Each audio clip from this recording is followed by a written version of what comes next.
have that weaker lane phase that we were concerned about, but they also didn't convert it to that win.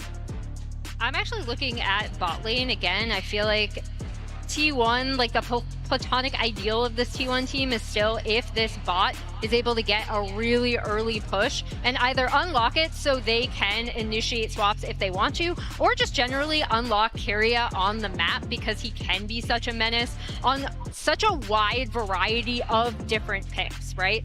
As we see the Sion, Vi, and Galio banned on blue. And then the Varus is going to stay off the table for Guma. We all know why. And if they don't ban Rumble here, I think it's very easily telegraphed by T1 with that Galio ban that that's what they're going to be looking towards. I expect that Gen.G will ban it away unless Keen has something else. The Ornn for Keen has not been great. He's had a couple of really rough games on it, even going back to last year. But it looks like Gen.G still not going to be bothered, and instead targeting Faker's champion pool. That does mean that the Taliyah this time around is open. Yeah, the Taliyah is up, and then I fully expect Gen.G to potentially take that Rumble away, right? Because that is also still up in this draft for Keen. It does mean that they basically have to pick Xin Zhao here, right? So I think Rumble 100%. Xin Zhao is the big opener. Giving over both Taliyah and Xin Zhao when it's both one of Oner's best champions plus an incredible 2-2. Can't do that. Yeah, you absolutely can. Oner is, I think, the best Xin Zhao in the entire world. Giving him that just gives him license to basically do whatever he wants in the game, whenever he wants. So we'll see if we end up getting that through from Canyon, because otherwise, yeah, that could spell a really nice early rotation for T1. The question is, they know it, we know it. Xin is the pick. So if they don't pick it here, Oner will pick it. Is there something that Canyon wants to counter pick with? I don't think such a thing is... Okay. Double solo lanes. We have the Ryze, we have the Rumble. The short range Ryze, we know how impactful the champion could be overall. We've got Rumble, one of the strongest top laners on the patch, but it means giving Oner that Xin. And you talked about it, right? The way that the platonic ideal of this T1 team is when they get going early, and such a big part of that is aggressive picks like the Lucian or aggressive junglers like the Xin Zhao. Yeah, also Lucian, something that they do not want to give over to Ruler specifically, but yeah, we have the Lucian Braum coming in. And we'll see if Gen.G do decide to round their comp off with, or their first three picks with the Xin Zhao, or if they want to. Yeah, I was looking towards the Skarner. Maybe that's also why they didn't. Canyon has been super consistent on the Skarner. Also one of the few champions that I think recently has been able to actually have early game impact on. Obviously with something like Wukong, you're not really expecting that, but he has really stepped it up in terms of early effectiveness, and it specifically with the Rumble makes for some disgusting team fights. If you look at T1, they're all short range. If you're ever in range of an Impale, you are getting toasted. Yeah, I was going to say, I'm glad you brought up the early pressure, but it's also these team fights. So many clutch Gen.G team fight moments actually have been from Canyon being able to get some insane suppresses off onto the team, and then the Rumble ult coming on top, the Ryze able to join whenever. Now we see the Xin taken off the board. Makes perfect sense, and you highlight it, right? I think a lot of people look at this matchup recently, they know that Gen.G are the expected favorite, they see all the co-streamers, pretty much everyone put Gen.G at the top of the list, but we look back to the last time they played, that game one. It came down to Gen.G being clutch. It wasn't just total dominance. Game 2, of course, was, but it's something that's important to remember is that players on the side of Gen.G can be clutch, and now we're seeing a lot of these picks limited. Bot lane, going to be who suffers on the side of Gen.G. Jungle, of course, going to see two bans taken away there, the Xin and the Trundle. Wonder what the Gen.G bot lane is going to go towards. Gen.G have been picking with this exact pattern now. The Nico, one of the stronger picks, of course, taken away from Duro. There's a decent amount of engage you can still run into Braum. You just kind of have to accept it in lane. You can't do too much. But thus far, the Gen.G comp doesn't have too much hard CC outside of just that Skarner. Unless, obviously, Chovy is able to get on top of someone. The Alistar is also going to get taken off the board. What does Gen.G want to go towards here, and what are the counter picks going to be? I'm leaning towards an Ornn for Doran here. That has been one of the more consistent counter picks into this Rumble. What is Oner going to go towards? I think one of the big things we have to look at with the culling, with the Taliyah, pretty effective range advantage outside of that equalizer. Can keep these champions at arm's reach. So how did Gen.G shake that up? Skarner, one tool, but a bit telegraphed in his engages without a flash. Now, pairing it with that much more aggressive hard engage options in the Rel. But of course, into the Braum, it can be tricky. Yeah, and they're going to wait to see what T1 end up locking in before they pick Ruler and a bot lane for him to go up against this super strong Lucian. Ooh. Taking their time. And it's interesting because you mentioned how important the bot lane was for T1, and it seems like Gen G respect that because they're consistently giving counterpick to Ruler for the second game in a row. Not something I'm really used to seeing in the context of this meta, but Mao, it looks like your dreams will be answered there, as we now have an insane wombo combo front-to-back dream from the side of T1. The Ornn and Braum together, the Jarvan to really kick things off. And this would be obviously comfort for Ruler going way back. I think this is a lot more within the current meta. As long as you get an AD carry that has a way out of a Cataclysm and out of an Ornn, that's really all you're looking for, right? Even being able to not have to deal with the culling is a big win for Ruler here. Yeah, and I think that's why they kind of wanted to wait to see the full composition, right? But Ezreal does deal with a lot of things that T1 kind of want to throw at the AD carry because he is so slippery. And he does kind of give you some pushback in that bottom lane as well. Do expect this time around to see Guma and Keria have a much better time in the 2v2. There's also the power of this Jarvan. When it comes to early ganks, there are a lot of juicy targets on the enemy team. Both Rumble and Ryze don't have an easy way out of EQ combos. So I'm going to kind of see if Oner is going to look to have a very early impact here to try and throw Gen G off their game. Because I think we saw in game number 1 as well, if Gen G don't fully lose control of a game, actually playing the game becomes so insanely hard. Yeah, and I'm also looking at what goes on in mid, right? Because I think Faker really excels when he is on these picks, like Talia, that really showcase what a mind he has for the game and give him the ability to affect other lanes really easily. So in watching some of Oner's early pathing, I'm super curious to see where he's going to decide to go and potentially maybe affect his lanes early. Importance of that J4, right? Can have the early impact. Level 2, level 3 ganks, not uncommon. Often a champion that's deprioritized. I'd like to see a little 3-camp gank. I'm always a fan. I'm always talking about this in LTA too, where it's like, can we please just see some early action, you know? Look, we were around in Season 3. So was Faker. He's no stranger to a 3-camp gank. It's been a long time since we've had that meta. Let's see if the level 1 has any blood for us. Looking at the rune setups, we have Keen with the first strike, which is not something we've seen more recently, but into Ornn I do think makes a ton of sense because you are looking at a matchup where you're not really going to be threatened too much. Gumayusi going for the PTA, not the electrocute as we have seen before in this tournament. Keria obviously is a spellbook man. Well, I have just been told that Lore is standing by with Kadril. So you've heard from us. Let's hear what Mark has to say about this particular matchup.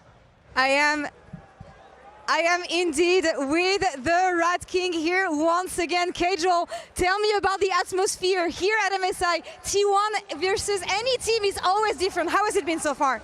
The crowd is crazy. The noise is insane.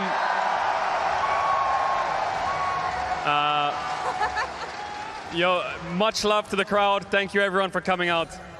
All right, what's your prediction for this series, Kadril? Game 1 was for Gen G, but what do you think?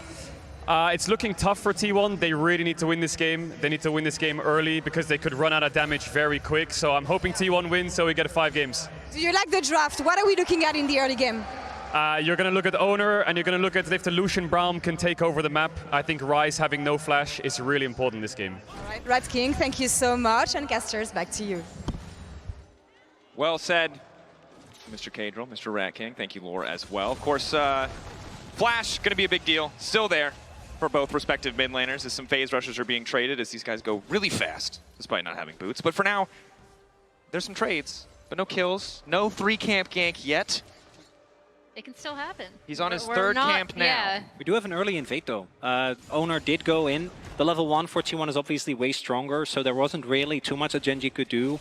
I am not sure when it comes to the pings, whether they spotted this. Based on Canyon's pathing, I'm gonna say maybe not. We'll be able to pick up his chickens, but his red buff and his Krugs are already gone. Yeah, he definitely doesn't know. So nice little sneak away here from Oner. Gonna be able to build up a pretty substantial CS lead. And you see, yeah, Oner backing and already returning to his own side of the jungle, should be able to clear out those camps pretty easily. No, really nice. He knows! He knows we're all watching! Okay! Well, and on the bright side, while we look away from a Canyon's slight embarrassment, Keria 149 international games played, passes perks for 5th all time. So shout out, much love to Keria. Obviously a ton of milestones this particular MSI, but always good to celebrate when a player has this much tenure. But might be celebrating something else here on the bottom side as Doro's already going to be locked up, but Kanyan's going in mid lane. That's the flash out for Faker, and he still finds the knockback into the wall. Faker cut down.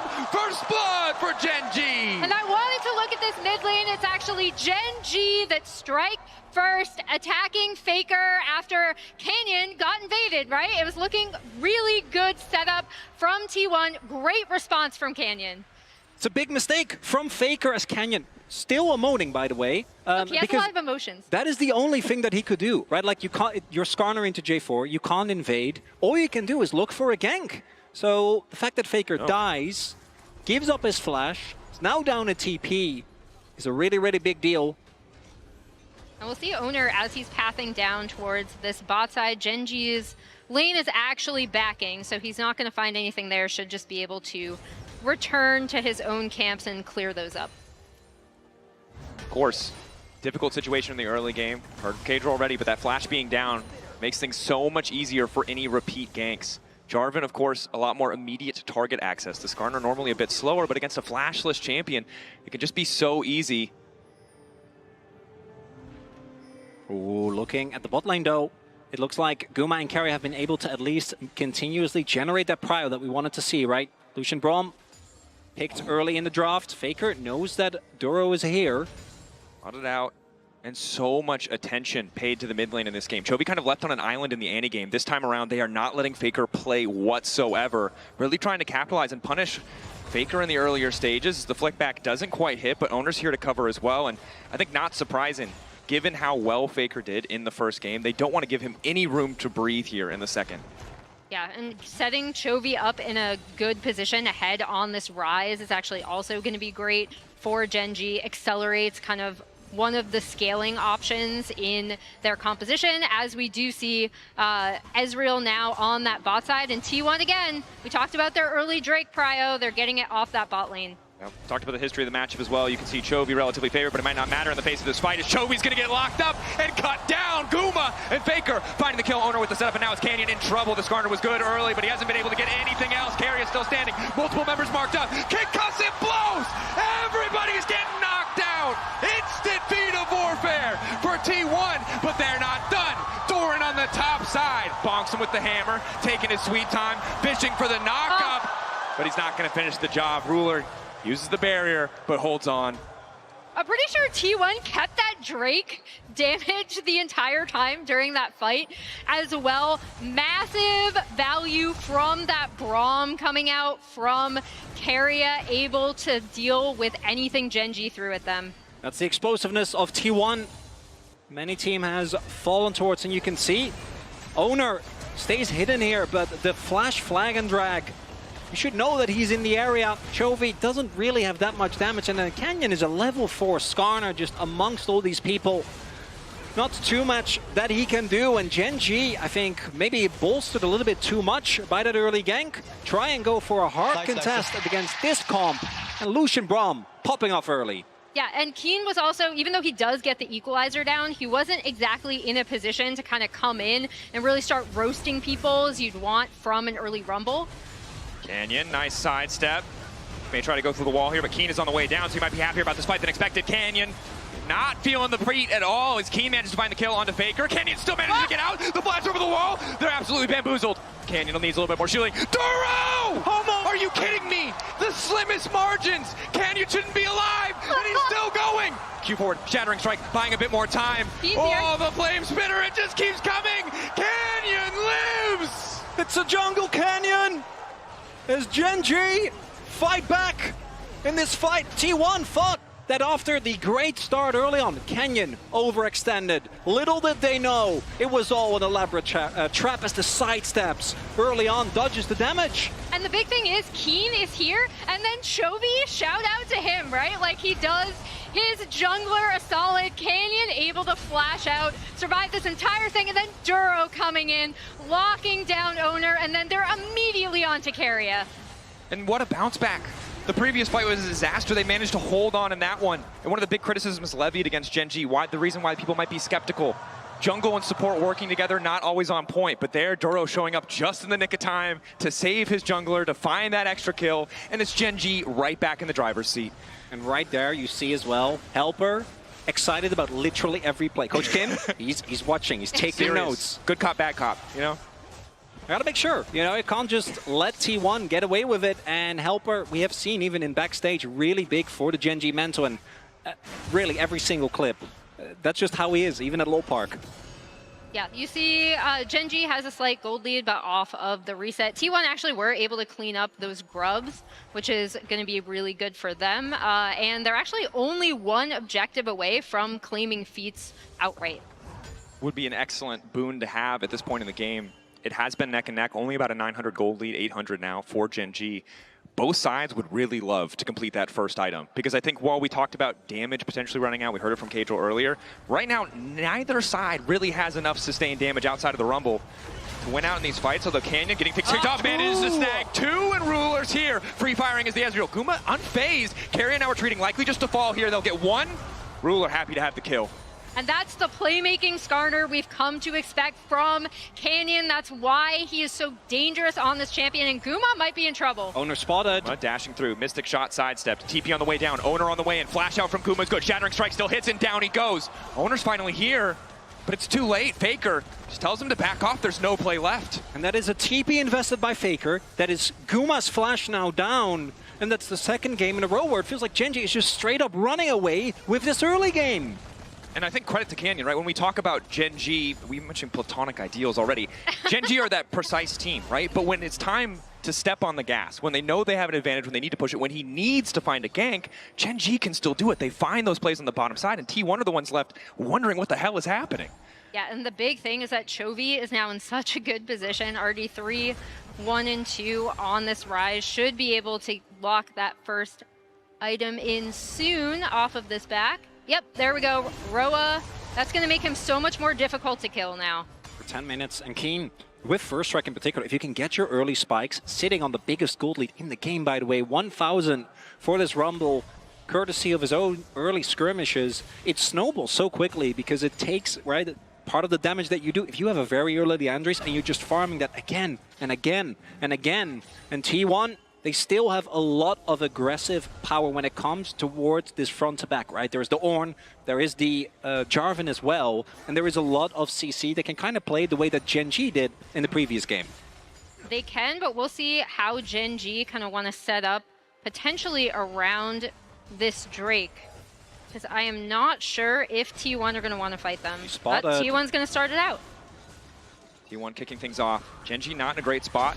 Do have the necessary vision to try and contest. Ruler off on the side seems to be the target. Duro locked up, flicked back, doesn't have the chance to do anything. Excellent block on the ulti coming in from Ruler. Solid pick to start the fight for T1. And now Gen G, they're starting to reconsider. You kind of set that up, Dracos, with the pick potential, right? The Braum to Leah combo coming in clutch for T1. Look at that TP. Canyon. Doran's on his way. Ruler still standing. 1,500, it's going to be the flip. Chovy potentially locked up by the ramp. Locked down in the pit. T1 already found one. They're looking for another. Chovy off on the side. As T1 descend, and Keen trying to make the difference. The Realm Warp not coming out in time, and Keen cut down! And Gen G, they knew that was happening. They knew they were a member down. They knew that Keen's still at the base before he could TP because he was sitting on a monstrous amount of gold. He only had a Haunting, guys. Instead, they overcommit like they did in the first Drake fight. T1 take the gold lead back and 2 Drakes to 0. And it started with getting that pick, right, in the mid lane. T1 able to then make it at a numbers disadvantage. And here we go with the Keria ult combo on top of the Faker flick. Duro is dead for this, and that is the go button for T1, right? And I was kind of surprised that Gen G continued to try to contest this instead of just soft contesting. Especially with Chovy being Rise, right? Unless you flash, once they get on top of you, you're not going to be able to get an easy way out. There's way too much CC. Maybe looking for a quick exit, but if everyone on 10G is there, you're just going to get burned down. In the early game, a back and forth here as T1. Those 2 Drakes are going to be a big deal as we get towards the mid-game. They certainly are, and you have to be so confident when you go for these fights against the Braum. Keria has been getting such insane passive value in every single fight because they've just been messy, they've been scrappy, and it's been a super back-and-forth game. The initial camp steals into the first gank from Canyon, the fight where Gen G fumble a bit despite finding that kill. And then they immediately get a fight back, and here we have this just continuing this trend of trading fights, and at this point, neither side with a massive advantage. It is, to your point earlier, just those Drakes, the convenience of being able to set up around the threat of Soul Point as we see the red buff hotly contested. This is pick T1. The moment they get a slight lead, they feel like they're ahead, they're going to be pushing into your jungle. They're going to be taking your camps, and they're going to be looking for chip damage on anyone they can find. Yeah, that's what makes this T1 team so deadly, right? Is again, like either punishing mistakes or trying to find windows. As Oner is there to absolutely stuff this attempt from Canyon. Ready to body block. Whatever that Scorpion's going to do, I will eat that damage so Guma can free fire. And again, this mid lane matchup is tough because neither side really has too much lifesteal yet. So whoever gets the poke, whether it's the culling or the mystic shots, that damage is going to stick before an objective. And in the side lane, Chovy is laning as just Roa with a couple of stacks rise into a Koenig Rukern Ornn. Doran is completely unfazed, and for Doran, all he really cares about, the fact that he's behind Keen, it doesn't really matter. He wants to hit his levels, and in experience, isn't even behind, actually slightly ahead. Want to get to the level 13, 14 breakpoint where you can start giving out the items to the rest of your team. And you can already see T1 rotating up, Faker using the TP on this top side, and Keria coming over to maybe look for something onto that Rumble as Guma chases out Duro, and this should be a nice setup directly before Herald. Control over the top side going to T1 is big. Keen, no TP of his own. Chovy does have TP, hence being forced to lane in that bot side matchup where maybe he's not going to do too much damage, and T1 choking the vision out. They don't want to give Genji that easy access into the pit. Yeah, they'll be backing, and reset should be in time just after this Herald spawns. They should be able to get into position, but again, they have to force Genji to respond to the push in mid, respond to the push in bot, right? This is such good setup from T1, and yeah, they're already on it pretty much at spawn. Genji, though, still have the power of a very fed Rumble with the first strike and the Canyon on the Skarner, right? So the only thing I think T1 need to avoid at all costs is just walking into a big multi-man engage from Duro and from Canyon. That could be enough to turn the fight as the TP comes in. TP from Genji, immediate response coming in from Doran.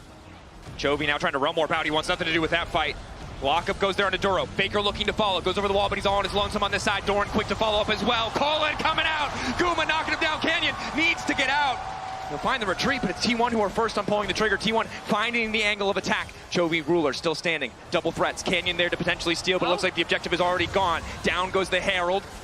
Retreat out from Duro. 4 members standing on the side of Genji, but T1 looking to run him down. Ruler caught. Knockup now connecting. Doran running out of health. The turn back coming in. Canyon, damn clutch. Chovy needs the damage to finish the job, though, and he doesn't have it.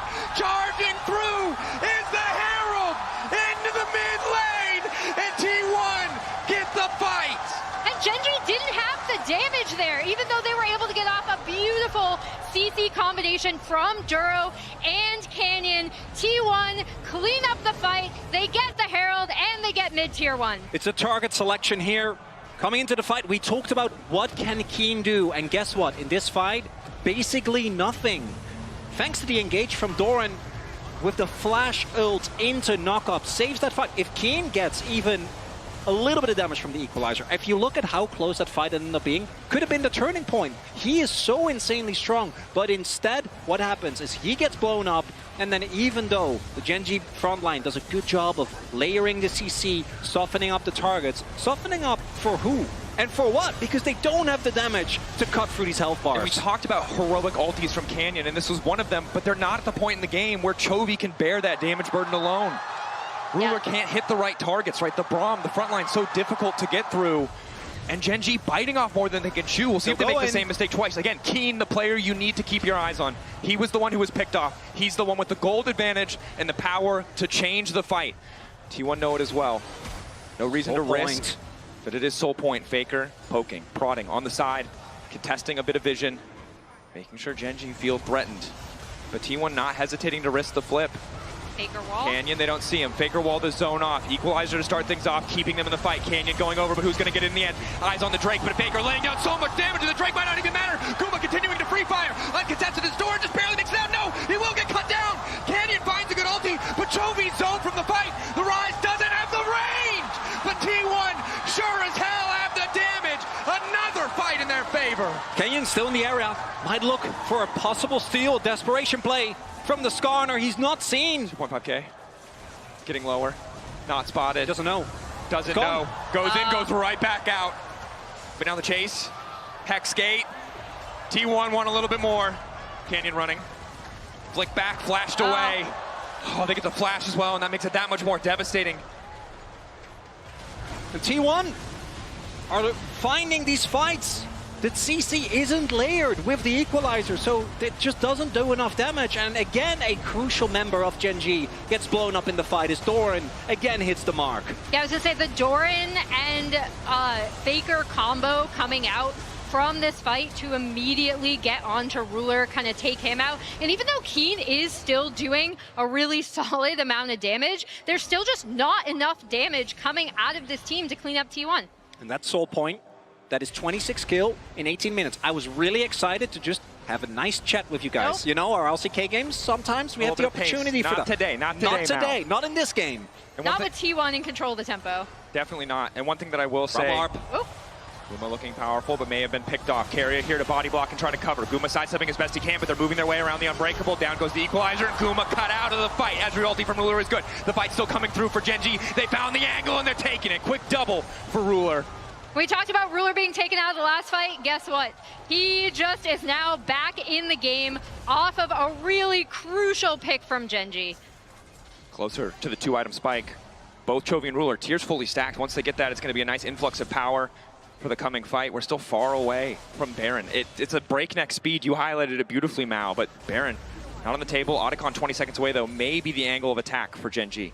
Yeah, the big two things we have to watch out for are that Otacon and the fact that they need to contest T1 on this Hextech Soul. You do not want to give this team composition, especially Gumayusi Lucian, a Hextech Soul.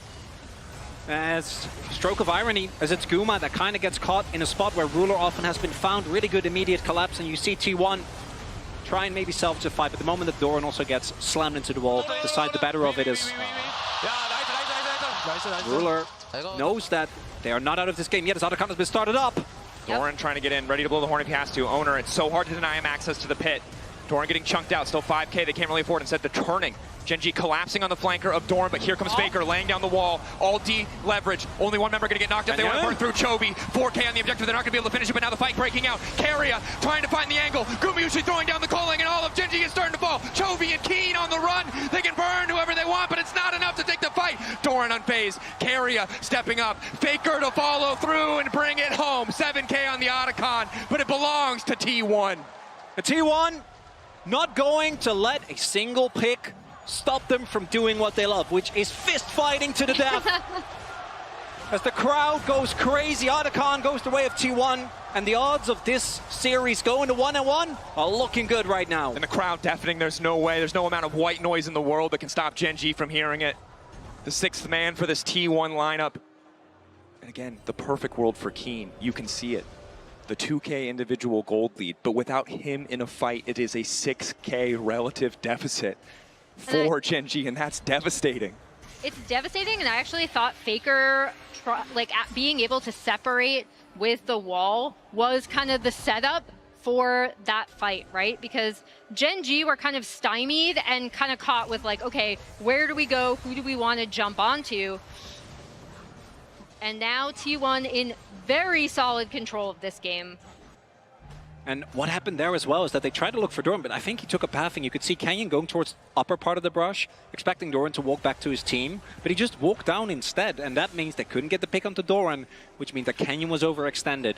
And I think Gen G with a desperation play there, and now again, the gold lead already rough, but T1 have 3 Drakes, and you cannot again. Of all Drakes, I think Hextech Soul is the most unplayable. There's just no way you get to play the game from any point onwards because the slow is so debilitating. They also have the ornaments, and the one lead that Gen G had, the flowers, now mitigated as well. Definitely are. The big thing, not a 3rd completed item here for Guma or Faker yet, but they're on the way. So a brief window, or at least in terms of completed items, Gen G are close. But this fight is going to be incredibly difficult. You can see they don't have control over mid. The range of the Ezreal, the ulti, not enough to give them that mid lane push in the face of Guma, who has that extra PF sword, that extra pickaxe. And you see how T1 have done such a good job, right? We have this, we have the Ornn already TPing bot, and they've already pushed into this bot side jungle. It's a perfect setup to really put Gen G in an advantageous position where they have to check into Fog. Again, it has to be a wombo combo. It has to be a combination of Canyon and Keen, maybe Duro finding multi-man ultimates if Gen G want to salvage his fight. Ulti from Ruler only connecting onto Carry. Off on the side, it's Keen! Caught off once again! He buys an extra second, but it just does not matter. Down goes the Rumble, the equalizer decent, but the follow-up is just not there. Carry a body blocking, keeping Chovy out of the fight single-handedly. He's gonna be able to realm warp to safety, but Canyon with the pullback, can it be the face of the turn? Faker stunned, not able to find the fall, but the flick back onto Chovy is good! T1!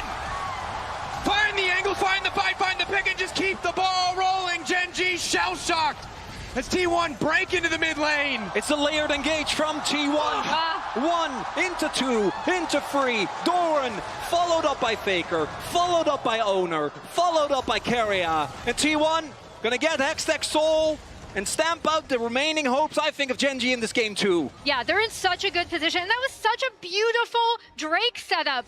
Gen G had no choice but to contest, especially after what I thought could have been a very early wall from Faker, and a bit costly, ended up corralling Gen G into a point where immediately T1 is going to jump onto Keen as he comes around here. He is taken out of the fight so early, and that's crucial because he's still so much of Gen G's damage. And while this is the priceless moment of the game, the cost for Gen G making that misstep for Keen, again, getting caught out, is Hextech. The soul you never want to see on the opposing side, and we know what happens when you fall behind this Braum composition. It's so easy for them to clean up these kills. There's nowhere for Gen G to go once they start to lose a fight. And we often talk about the lane when it comes to the Ornn into the Rumble, right? Because you're able, as Doran with a smile on his face, I'd love to see it, as a double kill is happening. Guys, the Hextech Soul's gone. I don't think that Gen G really gets to do a whole lot, but what I want to highlight, it's also, in these fights, Keen needs to be on top of people. He doesn't really have a choice, right? He needs to do damage. He needs to actually get value from his kid. But the moment you get even remotely close, you are an immobile carry. Ornn can just, with any of his CC, any of his knockup, especially with the follow-up that's there, between Braum passive, between Talia flick, between Oner following up, it's so easy to just find a target, an immobile carry on Gen G, and blow them up. Definitely is. And the range advantage right now for T1 just makes it so difficult for them to play out. You can see a world where Chovy's a little bit further ahead and you can just walk through that front line, obliterate those tanky members, but just now getting that bit of magic penetration. Only level 14 to the 15 of Faker, despite having the Roa. A difficult position to find themselves in. Faker, again, the member that we looked at in terms of individual performance, who had a lackluster playoffs, a lot of deficits, even if he still had some clutch moments. But in this game, he has been a monster. 5, 2, and 18. 23 out of 24 kills for this Talia mid lane. Yeah, and this is the exact pick I love to see him on, right? Like, he has such an incredible mind for the game. I love seeing him on things like the Talia, where he's able to get into fights very easily, where you can see his control. And now you can see T1 kind of doing a very similar thing to their Drake setup, right? Like, they pushed out this bot wave with the Ornn. They're now immediately on to the Baron. They have great vision setup. TP from Doran is coming in, but the Baron is going down. Meantime, Doran buying a bit more space. They're not in a position to contest. They can't even get Doran as well. Now the horn has been blown, and it might be Keen who's been cut out. Doran trying to find the disengagement. In the meantime, it's Keen getting cut down where he stands. Does not have time to go golden. It does not matter as Faker's on a rampage. And T1 are out for blood. Doran is but the jester. He's distracting them, TPing in their midst as Gen G see the objective taken by T1. And now what surely will be the final push of this game too. T1 pushing through, tearing Gen G apart in these fights. Gen G had that first kill, but kept giving these angles back to T1. Oner getting aggressive onto Chovy. Chovy no way out. Carrier ready to follow up. He has to go back under the tier 3 tower. Good sidestep keeps him standing. T1 maybe forced back for a moment, but as you highlight, Emily, Faker is here. And the Hextech Soul, that poke only continuing to add up. Ruler trying to get some push, but Carrier ready. Uses the unbreakable. Gen G. The damage. It's T1. Lock up there. Flick back onto Canyon. Manages to find a few members, but again, Gen G running, sent packing. Gen G, when they had the lead, they choked T1 out, but T1 backbreakers in this game as Guma finds the double, looking for a few more kills, looking to tie up the series. Gen.G, whatever dominance they had domestically, it's a different story on the international stage. T1 won't go quietly, and Gen.G sent packing here in Game 2. I love the way we saw how both of these teams choke out their opponents as we see T1 cleaning up the Nexus.